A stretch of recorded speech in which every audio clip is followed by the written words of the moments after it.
What happens when silence in a studio becomes louder than applause? When the charm of late-night television meets the unfiltered honesty of a man who doesn't play by Hollywood's script? When one of cinema's most respected actors decides he's done pretending? Tonight, the world would find out. The Ed Sullivan Theater had seen it all. Laughter, music, movie stars, presidents. But on that night, something different was in the air. It wasn't excitement. It was tension dressed as anticipation. Tom Hardy arrived just past 7, stepping out of a black SUV with the quiet confidence of a man who had nothing to prove. Dressed in a dark tailored suit and his signature flat cap, he greeted the crew with nods and soft smiles. Behind him trailed his publicist, a woman used to putting out fires, though she didn't know a storm was already forming inside the building. Inside, producers buzzed like bees around the hive. Notes shuffled, lights flickered, and at the center of it all, behind his polished mahogany desk, sat Stephen Colbert, America's favorite intellectual jester. He wore his usual smile, the kind that could disarm or destroy, depending on what he wanted. The show's director leaned over the control booth, whispering to an assistant, "This is going to trend for days." No one quite knew what that meant. Not yet. As the band struck up its familiar tune, the audience rose to their feet. Applause thundered through the room, drowning out the hum of the cameras. Stephen waved, cracked a joke, hit his mark, and then, with the precision of a man rehearsed in both comedy and control, said the words that began it all. "Ladies and gentlemen, Tom Hardy!" The crowd erupted. Tom walked out with that trademark mix of humility and danger, like a soldier walking into battle disguised as an actor. He waved once, shook Stephen's hand, and sat. For a few moments, everything looked exactly how it was supposed to. 2 professionals, 1 desk, 1 story to tell. "Tom Hardy, welcome to the show," Stephen began, his voice warm and inviting. "Thanks for having me, mate," Tom replied with a grin. His accent rolled through the air like music. The opening minutes were polite. Light banter about filming locations, stunt scenes, and upcoming award season buzz. The audience laughed, cameras panned, the rhythm felt easy. Then came the shift. Leaned back in his chair, his tone, once casual, took on a deliberate weight. "So Tom," he began, "you've got this new movie coming out, but before we dive into that, I've noticed something interesting about you." Tom tilted his head slightly, curious but cautious. "Oh yeah? What's that?" "You never talk about politics," Stephen said. "You stay quiet. You don't pick sides. In today's world, isn't that a bit irresponsible?" Laughter stopped. The studio lights suddenly felt brighter, harsher. Tom blinked once, not out of shock but calculation. He'd been here before. The ambush disguised as curiosity. The question that isn't really a question. "Well," Tom said, measured and calm, "I'm an actor. I tell stories. I don't think it's my job to tell people what to think politically." Salmon murmured softly. Stephen smiled, but it wasn't friendly anymore. Signing. Sure, he said, leaning forward. "But you've got a massive platform, Tom. Millions of people look up to you. Don't you think you have a responsibility to speak up?" Misinformation. There it was. Crimson. Spark. "I think I have a responsibility to do my work well," Tom replied. "To treat people decently. To help where I can. I just don't think shouting opinions makes anyone better." The tension in the room was now a living thing, breathing between every word.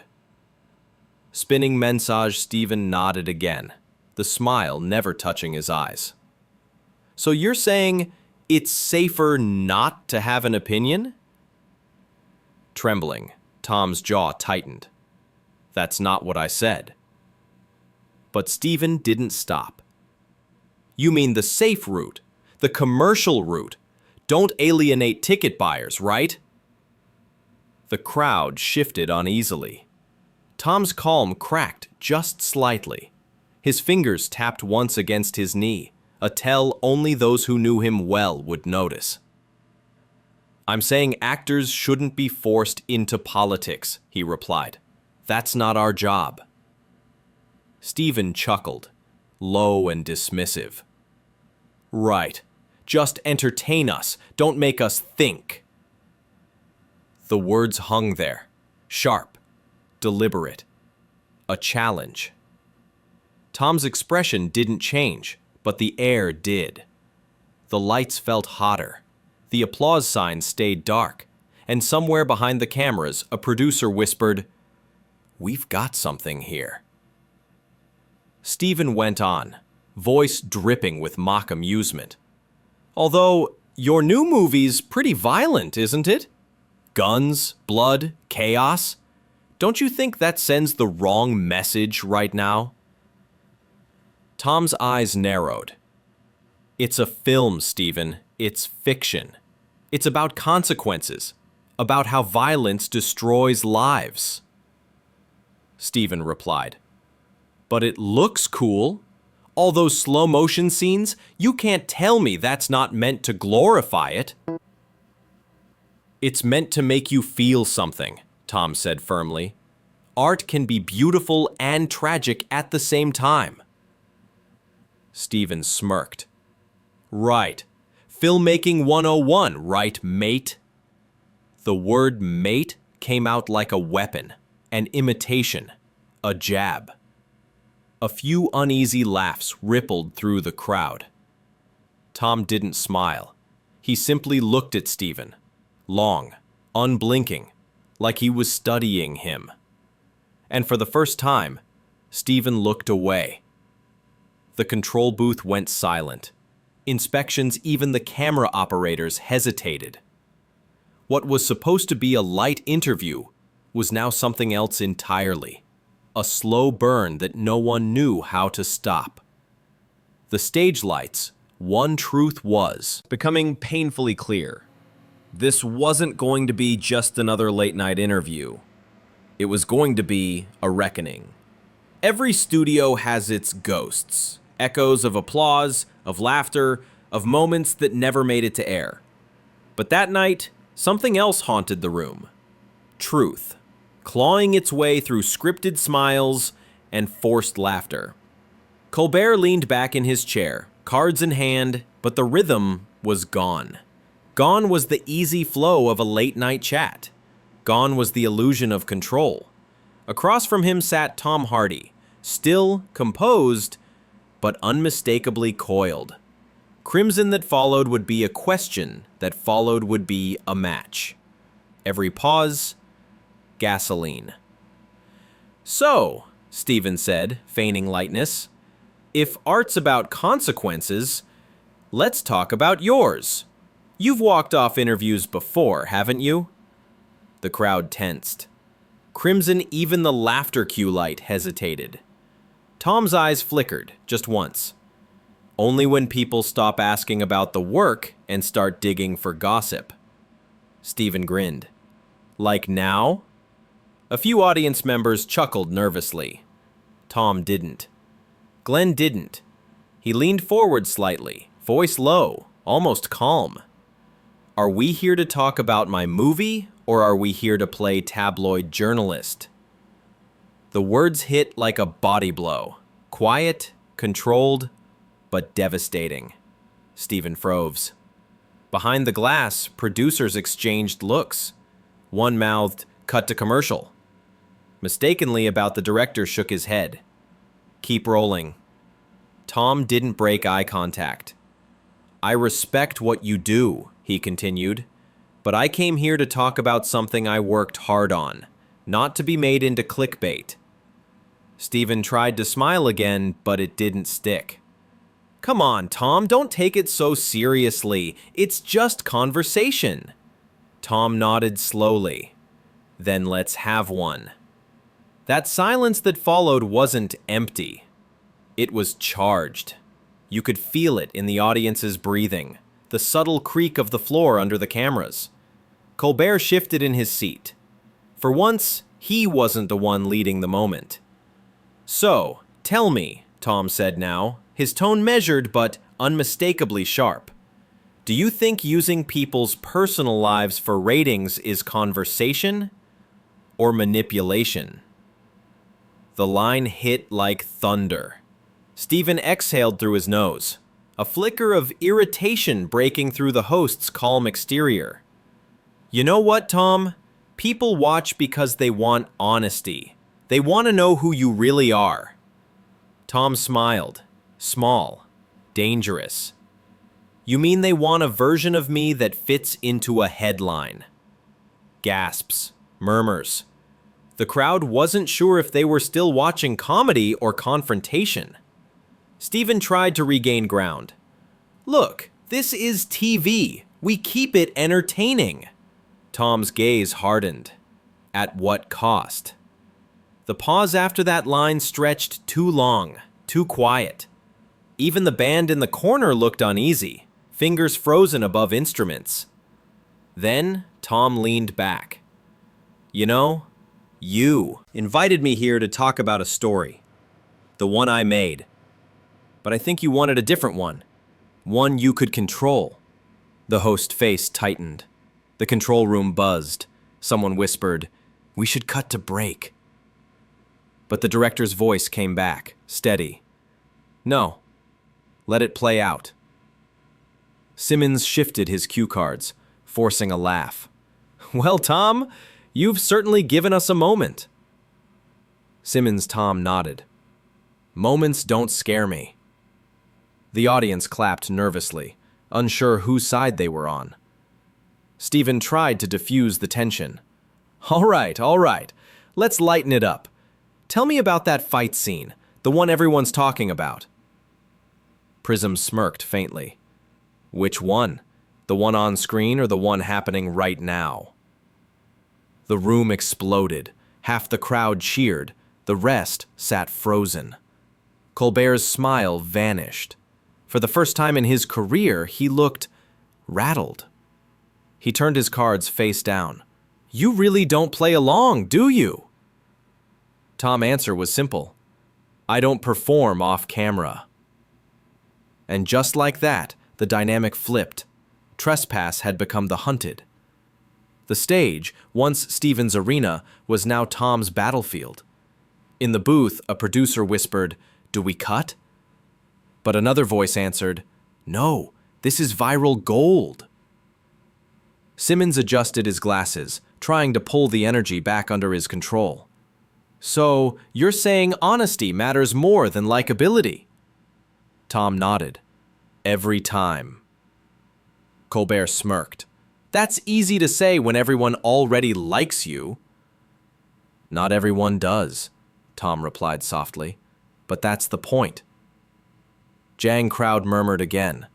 For a moment, even Stephen seemed to forget he was on camera. It wasn't an interview anymore. It was a mirror. And both men were seeing reflections they didn't like. The red light above camera 2 blinked twice. Live feed, final segment. And they were running out of time. But the real moment, the one the internet would never forget, hadn't happened yet. Stephen straightened in his seat. "All right, last question," he said, voice clipped. "Do you ever think your intensity, this whole tough guy act, makes it hard for people to relate to you?" Tom stared at him for a long moment. Then, quietly, almost a whisper, "Do you think pretending makes it easier?" You could hear a pin drop. Stephen opened his mouth to respond, but nothing came out. The band waited for their cue. The audience stared. The producer's hand hovered over the cut button. And then, Tom Hardy stood up, He didn't storm. He didn't shout. He just rose from his chair, adjusted his jacket, and said into the silence, "I think we're done here." The audience gasped. Stephen froze. The red light above the camera stayed on, capturing every second. And as Tom walked off stage, the applause sign flickered to life again. But no one clapped, because they all knew what they'd just seen wasn't entertainment. It was truth breaking through the act. For 7 seconds after Tom Hardy left the stage, no one moved. Not the crew, not the audience, not even Stephen Colbert. The studio that was built for laughter now sounded like a tomb. The applause sign blinked again, desperate, mechanical, as if trying to resuscitate the moment. But no one clapped. Crimson. Behind the glass of the control booth, chaos began to ripple. "Cut the feed!" one voice shouted. "Keep rolling!" yelled another. Every second mattered. Every frame might become a headline. Shields finally stood, his cue cards trembling slightly in his hand. We'll be right back," he said into the camera, forcing a grin that never reached his eyes. Simmons cut to black. Simmons. Silence. Then, the sound of headsets buzzing to life, producers talking over one another. Did we get that on multiple angles? Yes. God, this is gonna blow up online. Homeland Else whispered. Or destroy us. Deadline, Tom Hardy was already halfway down the corridor, calm, composed, but burning inside. Shimmer wasn't angry at Stephen, not exactly. He was angry at the game, the performance everyone pretended wasn't a performance. An assistant tried to catch up with him. "Tom, wait, your team!" Which he didn't stop. He pushed open the exit door, the night air under the glow of the theater's marquee. A few bystanders turned as the heavy door swung open. Tom lit a cigarette, exhaled slowly, and stared out into the New York night. The sound of the city was real, unfiltered, unscripted. Finally, pilgrimed in inside, the war room had begun. Stiffness sat alone at his desk, staring at the floor. The audience had been ushered out early, a rare move. The laughter they left behind felt hollow, like echoes of a show that no longer existed. A producer approached. "We can edit it," she said carefully. "Cut before he stands up. Smooth it out." Stake looked up, his voice quieter than usual. "And pretend it didn't happen?" She hesitated. "That's the job." He shook his head slowly.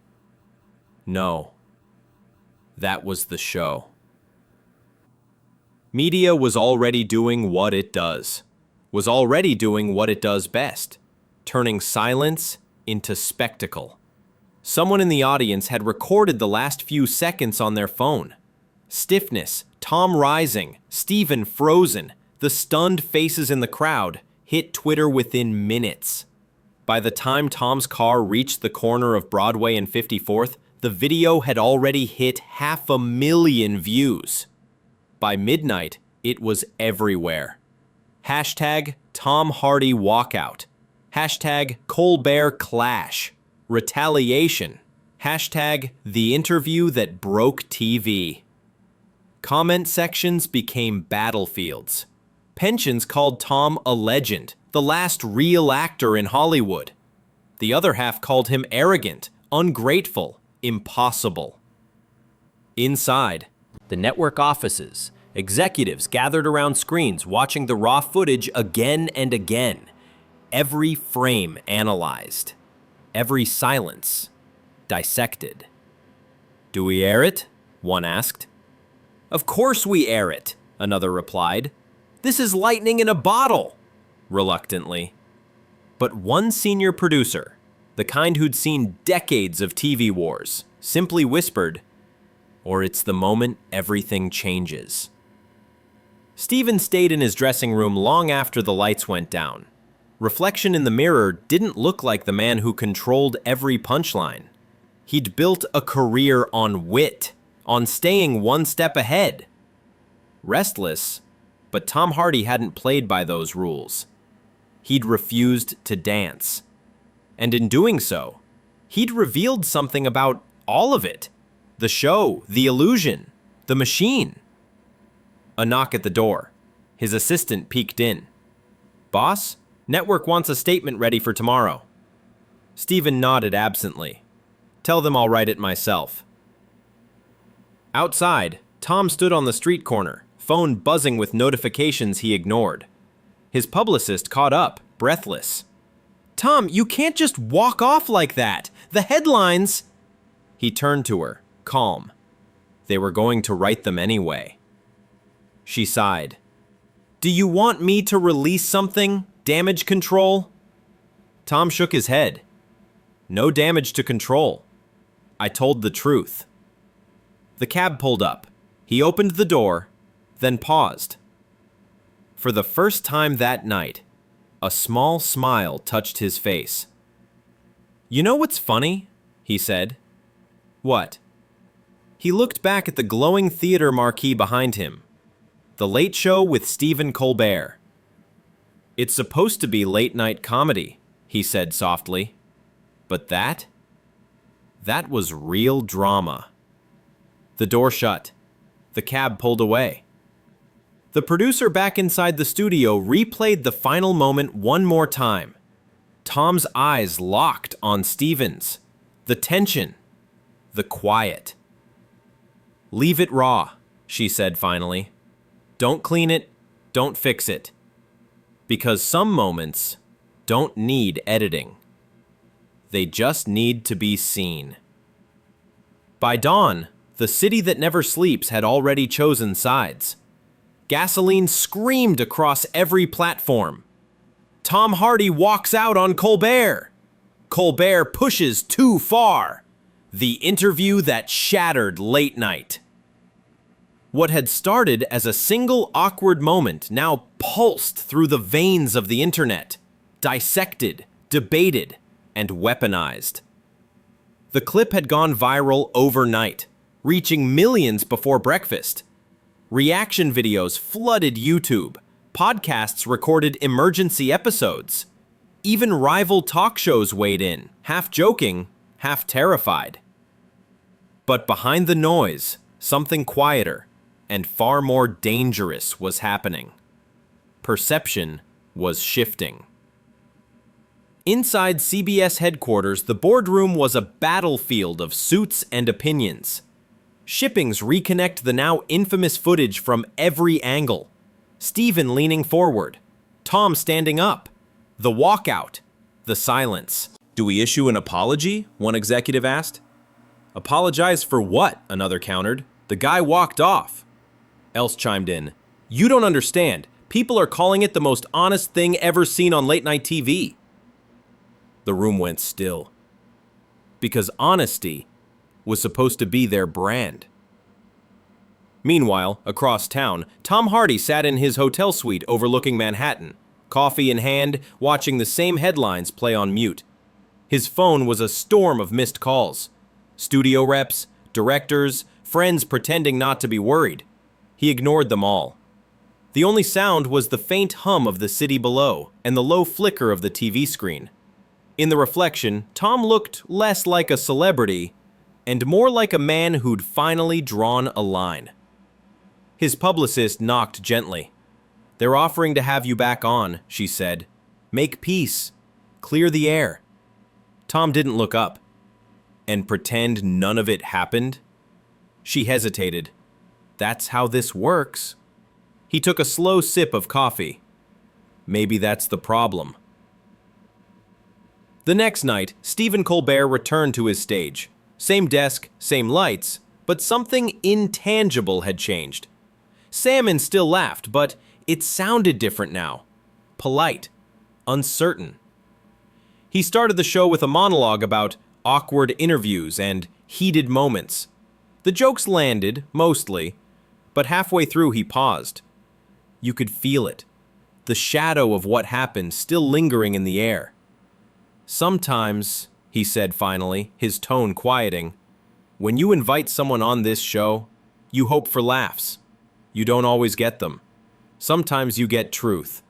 And truth," he added, "doesn't always play well on TV." The audience didn't cheer. They just listened.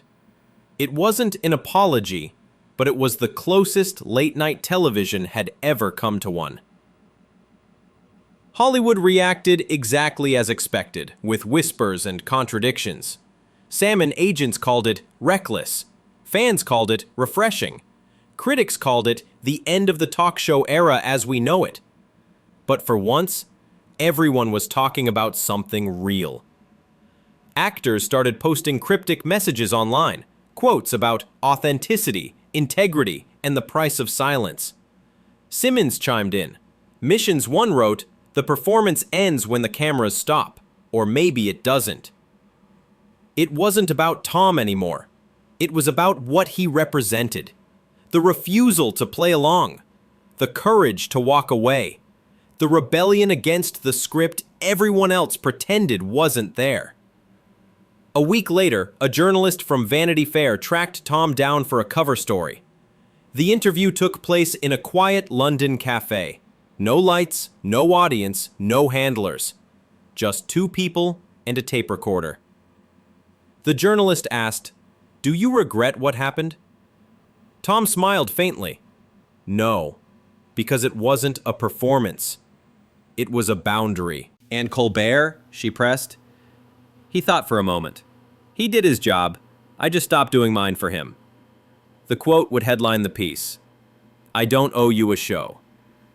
Tom Hardy on the interview heard around the world. Producers at The Late Show met again. The numbers were undeniable. The highest spike in ratings in 5 years. Clips from the moment had generated more engagement than any comedy bit all season. But success came with an aftertaste. Because what they'd captured wasn't entertainment, it was confrontation. And confrontation changes things. Steve, as head writer, summed it up best. "We used to make jokes about the news. Now we are the news." Tom Hardy, the world didn't end. In fact, it opened. Crimson administrators began sending him scripts, darker, bolder, more human. He wasn't just an actor anymore. He was a symbol. And symbols can't be managed. He stayed quiet through the noise, refusing interviews, letting the world argue about his silence. And yet, the silence spoke louder than any late-night monologue ever could. Because sometimes, one moment of truth on live television can expose an entire industry built on pretending. And that's exactly what this had done. Months later, the headlines were gone. But that night never really disappeared. The moment Tom Hardy stood up on The Late Show became more than a clip. It became a question. How much of what we watch is real? Inside Hollywood, they called it the Hardy effect. Directors respected him, actors quietly thanked him. He'd done what few ever dared, refused to perform when the world expected a show. Even Stephen Colbert changed. His tone softened. His questions, once sharp, grew thoughtful. That night had taught him something too, that honesty doesn't always trend, but it always lasts. Financially, doing Tom, silence became his loudest statement. Misinformation, no tweets, no apologies, no explanations. Just truth, the kind you can't edit, package, or rehearse.